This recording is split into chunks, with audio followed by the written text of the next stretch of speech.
హర్ష ఇక్కడ ఇంకొక వీడియో కూడా వైరల్ అయింది. దాని గురించి నేను అఘోరి అమ్మ దగ్గర నుంచి క్లారిటీ తీసుకున్నాను. తను మీ పైన అలా బెడ్ పై పడుకొని పొరలాడడం ఏదో రీల్ అని చెప్పి వాళ్ళు చెప్తున్నారు. అసలు ఏం జరిగింది ఆ రోజు? ఆ వీడియో గురించి మీరు ఏం కదండి? మా విష్ణు మీదే ఆ వీడియో కూడా తీసింది వర్షిని అండి. మా విష్ణు బొక్కలు కూడా కొరికిందండి. బొక్కలు కూడా కొరికడం, ముద్దులు పెట్టడం. ఒకసారి హర్ష చెప్తున్నారు, విందాం. హర్ష మళ్ళీ చెప్పండి. ఆ వీడియో పడింది ఎవరి మీద కాదండి, మా విష్ణు మీదనే.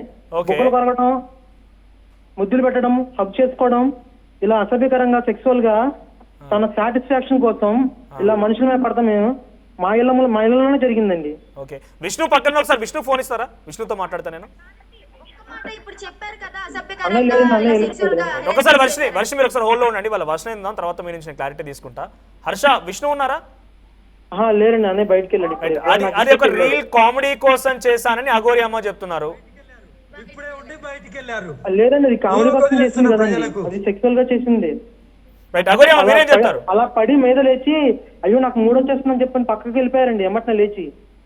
అప్పుడు మీ అమ్మ నాన్న ఉన్నారు కదా, వీడియో తీసింది ఈ పిల్లనే కదా. వీడియో తీసింది నేను స్వయంగా. నేను ఒప్పుకున్నా కదా. అమ్మ కూడా వీడియోలో క్లియర్ గా కనిపిస్తుంది. ఇది సరదాగా తీసిన వీడియో అని చెప్పి అక్కడ పక్కా తెలుస్తుంది. కానీ మీరు దాన్ని ఎలా క్రియేట్ చేశారంటే ఒక సెక్సువల్ గా మీద పడి కొరకడాలు, ముద్దులు పెట్ట అక్కడ ముద్దు పెట్టినట్టు కొరికినట్టు మీకు ఏముందా? విష్ణు ఫేస్ ఒక సైడ్ కు ఉంది టోటల్. ఏంటి నన్ను కొరకలేదు? నా బొక్కలు కొరకలేదు ఇప్పుడు?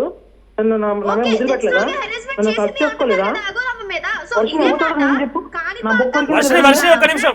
వర్షిని ఒక నిమిషం. హర్ష ఏంటి బుగ్గలు కొరికిందా? ఏం మళ్ళీ చెప్పండి. బుగ్గలు కొరికిందండి, నాయి కొరికింది, మా అన్నయ్య కొరికింది. ఎక్కడ అనుకున్నా కొరికింది? భవానీ ఘాట్, విజయఘాట్ భవానీ ఘాట్ లో కొరికింది నా బుగ్గ నైట్ పూట. అంటే ఏంటి తను కొంత బాబు అనో లేకపోతే ప్రేమగా అనిపించిందో తెలిసిన వాడని అనుకుందా, లేకపోతే నిజంగానే మీరు అంటున్నట్టుగా సెక్షువల్ అబ్యూస్ కింద వస్తుందా? అఘోరమ్మ ఏం చెప్తారు మీరు? ఒకసారి హర్ష మీరు హోల్డ్ లో ఉండండి, అఘోరమ్మ దగ్గర వచ్చిన క్లారిటీ తీసుకుంటాను. అఘోరమ్మ మీపై ఇటువంటి ఆరోపణలు. మరి నా దగ్గరికి డైలీ 1,000 మంది భక్తులతో మరి అందరి బుగ్గలు కొరకాలి కదా, మరి అందరి మొగల్లో నేను అలాగే చూడాలి కదా, అందరు ఆడపిల్లని అలాగే చూడాలి కదా. ఏంటన్నా సభ్య సమాజానికి ఏం మెసేజ్ ఇద్దాం అనుకోని వాళ్ళ సొంత చెల్లెనే రోడ్డు మీదకి ఈడుస్తున్నారు.